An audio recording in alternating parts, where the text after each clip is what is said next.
যৌৱনতে প্ৰেম হয় সকলোৱে কয়, প্ৰেম প্ৰেম কৰি দিয়া নিধৰুৱা হয়। সেই একবাৰ বৰলাক ফোনেই মাৰো নেকি, কিবা কৰি আছে বৰলাই। হেল্ল' অ বৰলা, অ ক'ত আছা?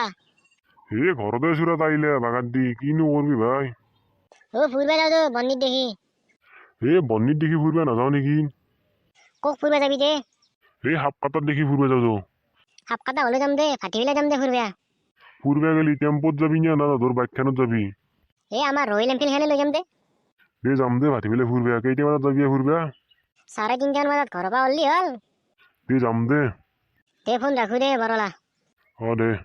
সাপ কাটাত দেখি আহি দিও ফুৰিব ভাল লাগে আঁঠু ভাঙা। সাপ কাটাত দেখি ফুৰিব আহি ভাল লাগে। তই তিতাই নাহাদু খালি বন্নিক যে ফুৰিব। মই কৈছো ন সাপ কাটাক যো, সাপ কাটাত ফুৰিও ভাল লাগে। দেখছে না কি থকা জাগা গেলে সাপ কাটাৰ। অলপ আগফালে যাবা ফুৰিব আঁঠু ভাঙা। যো আগফালে ফুৰিব যাওঁ আৰু আগফালে যায় আৰু ভাল লাগে যো। আঁঠু ভাঙা, মই এটা কথা বুজি পোৱা নাই। ফুৰিব এবাৰ 2 ঘণ্টাই হ'ল, এটা আঁঠুও দেখা নাই। সাপ কাটাৰ আপি গেলে ৰাস্তাত ওলাই নাথে, ঘৰত থাকে, ঘৰতে সোমাই থাকে। কিনো কয় ভাই, সাপ কাটাৰ আপি গেলে ভালেই দেখোন। গধূলি নলে ঘৰৰ পাই ভালে আপি গেলে সাপ কাটাৰ। সাপ কাটাৰ আপি গেলে ভাল কাৰণেতো মই ফুৰিব আছো, নহলে মই ফুৰিব আহিলো নেকি? সাপ কাটাৰ আপি গেলে বুলি নহয়, মানুহ গিলেও ভাল সাপ কাটাৰ, সেইকাৰণে মই ফুৰিব আহিলো সাপ কাটাক। কিনো কয় ভাই, তেতিয়াহ'লে মোক এটা সাপ কাটাত আপি খাই নাথাকে। সাপ কাটাত আপি পচন্দ কৰিলে তোৰ কিবা লাভ হ'ব নেকি? তোৰ তাতে আপি আনো বিয়া নেদে। তই কামেই কৰিব নাজনা, তই ঘুট থকা খাই থকা, সেনকে হলে আপি বিয়া দিব নেকি তোৰ তাতে? তই কাম ধান্দা লাগবা লাগব, তেতিয়াই তোৰ তাতে আপি বিয়া দিব। এনে আপি বিয়া দিব নেকি? তাকেতো ভাই, মই এতিয়া কিনো কৰো? কি কৰো তই এখনো নাজনা, তই আৰু বিয়া পাতবি, তোৰ তাতে কোনোবা আপি বিয়া দিব সেনেকে? মই এতিয়া কি কাম শিকিম আঁঠু ভাঙা? মোৰ এটা বদ্ধ আইডিয়া আছে, তই যেতিয়া সেইটো কাম কৰা। কি কাম ভাই, তাড়াতাড়ি কোৱাই। কৈ দে ৰ কামটোৰ কথা। ভাঙা চিঙাৰ বেপাৰ নকৰাকে তই বহুত লাভ হয় এখন বেপাৰত। কিনো কয় ভাই, ভাঙা চিঙাৰ বেপাৰ হ'লেও কৰো দে। নহ'লে ভাই মোৰ বয়স বেছি যাব। আপি গেলে দেখা পালে বৰলা বুলি কেইটা কৰিব আৰু 2-3 বছৰ মান গেলি মোক আৰু। এখন বেপাৰ হ'লেও কৰো দে ভাই, এখন বেপাৰ কৰি বিয়াখনে পাতি দিওঁ আৰু। সি ভাঙা চিঙাৰ বেপাৰ কৰাই নে আগে বিয়া পাতাৰ মাথা মাৰছি সি? নদী নেটখাতে কাপোৰ হলকা মানুহ ই। কালি পাই তেতিয়াহ'লে বেপাৰখন আৰম্ভ কৰি দিওঁ। আৰম্ভ কৰবি ৰ, তোৰ পইচা কৈ? পইচা ধাৰে কেনে লৈ আহিম, মণ্ডল এটা পাই। মন্দা লাগে ৰে, পইচা ধাৰে দিব না? নিজৰ পুতেক কেইটাকে পইচা নেদে সি। মণ্ডল এটাই মোক বদ্ধ ভাল পায়, মই যেতিয়া এতিয়া কওঁ পইচা 50,000 টকা দি, এতিয়া দিব।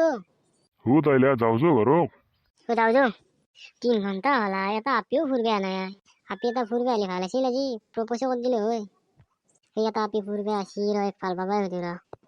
মাইনে আকৌ ফুৰিব যা। নাই একে ফুৰিব আছি ৰ।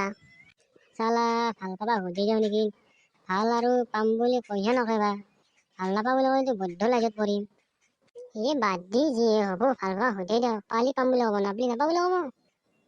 মাইনে এটা কথা সুধি যাওঁ, বেয়া নাপায় যদি। কিবা কথা সুধে, এটা নহয় দুটা সুধকচোন। মাইনাৰ বয়ফ্ৰেণ্ড আছে না? মোৰ বয়ফ্ৰেণ্ড নাই, কিয়নো সুধিলা? নাই এনেই সুধিলো। এনে নুধৰে, কিবা আছে মোটামুটি। বেয়া নাপায় যদি নাম্বাৰটো দি যাবনে? নাম্বাৰটো কিয় বা লাগে? নাই এনেই লাগে। দি আছিলে লওক 874। মই ঘৰত যাওঁ দে। যা দে। মই কিন্তু গধূলি ফোন মাৰিম, ফোনটো ৰিচিভ কৰিবা। কৰিম দে। কিবা কাৰণত যেতিয়া পটাব পাৰো, ডাইৰেক্ট বিয়াখন পাতি দিম। যিয়ে নহওক দে, আপি যদি নাম্বাৰটো খোজাৰ লগে লগে দিছি, বৰ ভাল কথা আপিটো। ঘৰকে যাওঁ দে, বাদ দি আৰু। যাই কেনে আৰু আপিটোকে ফোন মাৰি দিম একবাৰ। হেল্ল', এইটো ফোন ক'ত লাগিছে? বেজপাৰাত লাগিছে, ডাংকাটিতে। মোক চিনি পাইছেনে কোনে কৈছো? কোনে বা চিনি পোৱা নাই। আদাবাৰী চকত যে নাম্বাৰ দিছিলো, ময়ে দে সেতি। এইবাৰ চিনি পাইছে না? চিনি পাইছো দে। কিবা কথা আছিল কওকচোন। মোৰ গাৰ্লফ্ৰেণ্ড হ'বানে? মই গাৰ্লফ্ৰেণ্ড নহয় দাদা, মোৰ বিয়া ঠিক হৈ আছে। কি তোৰ বিয়া ঠিক হৈ আছে? মোক তেতিয়া নাম্বাৰটো কিয় দিছিলি তই? নাম্বাৰটো খোজাৰ কাৰণে দিছোৱে, মোক চিনি খুজি সেকে দিওঁ। ফোন ৰাখ তেতিয়াহ'লে, তোৰ বিয়া ঠিক হৈছে এতিয়াই। চালা কি আপিয়া, প্ৰথমতে নাম্বাৰটো দিবা নালাগে। মই ভাল পাওঁ বুলি ভাবছিলো, ফোনো মাৰিলো। বিয়াৰ বোলে ঠিক হৈ আছে, প্ৰথমতে ক'ব লাগে। বাদ দি সেনে বহুত যাব।